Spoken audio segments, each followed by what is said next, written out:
आपण पाहताय शिंदखेडा माझा टीव्ही न्यूज, जे सत्य तीच बातमी।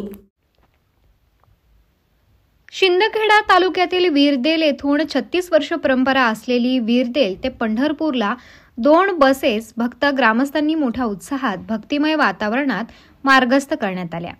या प्रसंगी संपूर्ण गाव भक्तिमय झाले होते। आषाढी कार्तिकी भक्तगण येती, पंढरीच्या वाळवंटी संत गोळा होती। या फक्त गाण्याच्या ओळी नाहीत, तर प्रत्येक वारकऱ्याच्या मनातील भावना आहेत। महाराष्ट्राचा आराध्य दैवत पंढरपूरचा पांडुरंग युगे 28 विटेवरी उभा असा हा पंढरीचा राजा एकमेव देव आहे, ज्याला माऊली म्हटलं जातं। या माऊलीच्या भेटीसाठी असंख्य वैष्णवांचा मेळा पंढरपूरला पायी चालत जातो। असा हा भक्तीचा मेळा दरवर्षी आपल्या पांडुरंगाला भेटण्यासाठी जमा होतो। यावर्षीही वीरदेल गावातील व परिसरातील मोठ्या प्रमाणात वारकरी 2 बसेसने आज सकाळी 10 वाजता पंढरपूर येथे आषाढी यात्रेसाठी मार्गस्थ झालेत।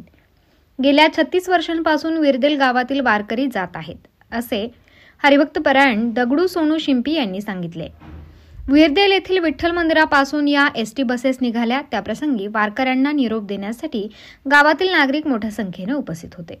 पांडुरंगाच्या व संतांच्या जयघोषात वारकरी पंढरीकडे निघाले। यामुळे वीरदेल गावातील वातावरण भक्तिमय झाले होते। आत्मीय वीरदेल वारकरी संप्रदाय बंधूंनो, आज 1993 पासून आपली पंढरपूरला वीरदेल पदयात्रांनी आत केल्या, विनेकरी म्हणून केल्या विठ्ठलांच्या दिंडीच्या। आणि आता जवळजवळ 30-32 वर्षापासून 30 वर्षापासून एसटी महामंडळाची गाडी काढतो आणि जवळजवळ 2 एसट्या धरून मोठं आणि माझ्या वीरदेल ग्रामवासी फार प्रेमाने आनंदाने या गोष्टीला प्रेरणा देत असतात। आज या गावाहून मी दरवर्षी दिंडी काढतो।